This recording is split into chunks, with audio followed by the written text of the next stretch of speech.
사도 신경드림으로 3월 19일 토요일 가정예배를 하나님께 올려드리겠습니다.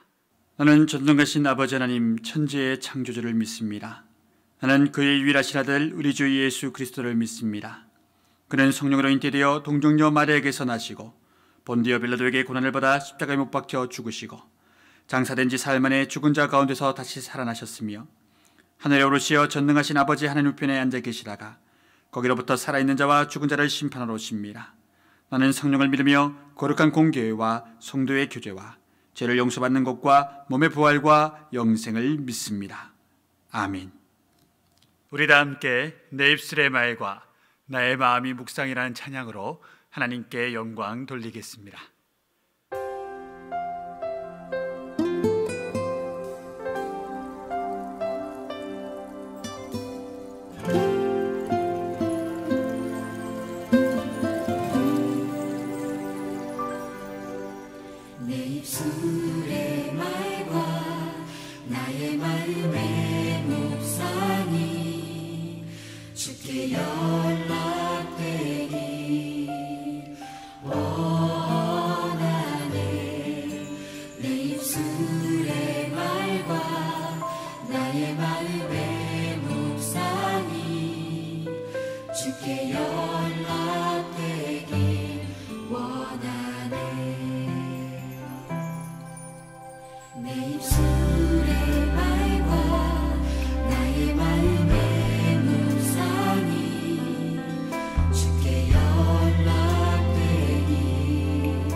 오늘 우리에게 주신 하나님의 말씀은 레위기 12장 1절에서 5절까지의 말씀입니다. 영상을 따라 함께 읽으시겠습니다. 여호와께서 모세에게 말씀하여 이르시되 이스라엘 자손에게 말하여 이르라. 여인이 임신하여 남자를 낳으면 그는 이랫동안 부정하리니 곧 월경할 때와 같이 부정할 것이며 8째 날에는 그 아이의 포피를 벨 것이요 그 여인은 아직도 33일을 지내야 사녀리 깨끗하리니 정결하게 되는 기한이 차기 전에는 성물을 만지지도 말며 성소에 들어가지도 말 것이며 여자를 낳으면 그는 2일에 동안 부정하리니 월경할 때와 같을 것이며 사녀리 깨끗하게 되면 66일을 지내야 하리라. 오늘 본문 말씀은 현대를 살아가는 우리들이 설명하기에는 조금 어려운 부분이 있는 그런 본문 말씀입니다. 특별하게 아기를 출산하는 이 성스럽고 거룩한 과정이 왜 부정과 연결이 되는지, 또한 남자아이를 출산했을 경우와 여자아이를 출산했을 경우 왜 다른 절차와 기간을 가지는지, 이에 대한 명령의 이유가 무엇인지를 명확히 말씀하기는 어려운 부분들이 확실히 있습니다. 그러나 한 가지 명확한 것은 본문이 출산이 부정하다라고 말하고 있지는 않다는 점입니다. 그럼 무엇가 부정하냐? 여성의 몸에서 출혈이 되는 것, 즉 피의 유출에 대한 그러한 정결법에 문제가 있어 그것이 부정하다라고 이야기하는 것입니다.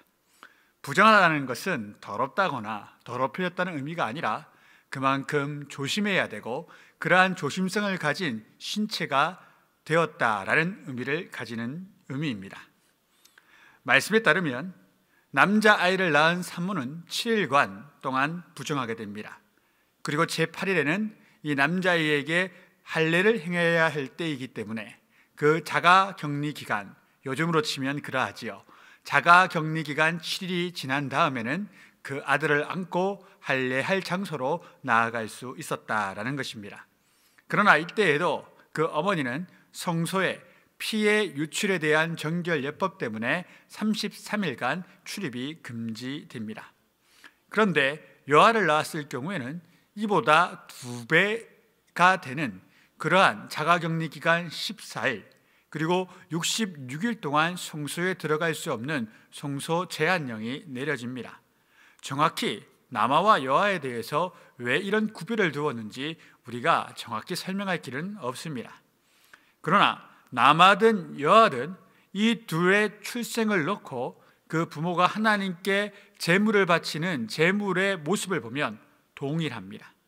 남자아이라고 해서 더하거나 여자아이라고 해서 더하거나 그런 것이 없습니다. 출생하여 하나님께 감사드린 방법은 동일하게 하나님이 만드셨습니다.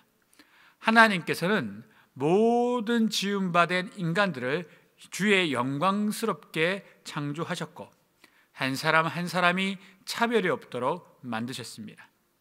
민족, 성별, 인종, 계층에 상관없이 모두가 다 예수 그리스도의 피로 인하여 제사함을 받고 구속함을 얻어 하나님의 자녀가 되는 권세를 누리게 해주셨다는 것입니다. 천하보다 귀한 한 영혼입니다. 성경은 남녀를 차별하지 않습니다. 그렇게 읽어서는 아니 됩니다. 동일하게 예수 그리스도의 피로 생명으로 바꾸신 천하보다 귀한 영혼입니다. 오히려 현대를 사는 우리들이 요즘에는 이렇게 말하지요. 아들만 가진 가정을 향하여 아이고 딸이 없어서 어떻게 해요? 라고 요즘은 좀 역전현상, 고대 사회와는 다른 역전현상이 일어납니다. 아마도 아들보다 딸이 조금 더 애살 있고 귀하다라는 생각에서 현 시대를 반영해주는 그런 모습일 것입니다. 그러나 하나님께는 아들이든 딸이든 똑같습니다. 똑같이 사랑하는 자녀입니다. 아들이라고 해서 좋겠다, 딸이라고 해서 좋겠다, 그것이 아니라 아들이든 딸이든 남성이든 여성이든 하나님은 동일하게 사랑하십니다. 그런 아버지 하나님이 되시는 것이지요. 하나님의 선하심은 우리 모두를 똑같이 대우하시고 공평하게 대우하십니다. 잘난 사람이라고 해서 천국에 먼저 가는 것도 아닙니다. 거지 나사로와 부자에 의해서 볼 수 있듯이 이 땅 가운데 존귀하고 떵떵거리고 살았던 사람이 하늘에서도 존귀하고 떵떵거리고 사는 사람이 되지 않습니다. 그곳에는 공평한 역전의 인생이 펼쳐집니다. 이 땅 가운데서 힘들고 억울하게 살았던 사람, 그런 나사로를 하나님께서는 아브라함의 품에 안기게 하셨고 그에게 적절한 위로와 보상을 영구히 허락해 주셨습니다. 그만큼 하나님은 공평하십니다. 지금 내 삶 가운데 고난이 있고 아픔이 있고 또한 하나님 아버지 앞에 애끓는 감정이 있다 하더라도 여러분, 하나님은 공평하신 하나님입니다. 위로의 하나님이십니다. 또한 우리를 똑같이 채우시는 하나님이십니다. 내 삶 가운데 어려움이 있다는 것은 하나님의 위로가 더 클 기회가 내게 있다는 것이고 하나님께 더 큰 보상을 받을 그 날이 곧 올 것이라는 그러한 이야기이기도 하기 때문입니다. 오늘 하루 그러한 공평하신 하나님, 그러한 사랑의 하나님과 함께 하시는 하루가 될 수 있기를 주 예수 그리스도의 이름으로 축원드립니다. 오늘 말씀을 적용해 보겠습니다. 오늘 내게 말씀하시는 하나님의 응답을 얻기 위하여 한번 묵상해 보십시오. 그리고 그 묵상의 내용들을 노트에 기록해 주셔서 그 묵상의 내용들을 가지고 하나님께 기도드리시는 하루가 될 수 있기를 바랍니다.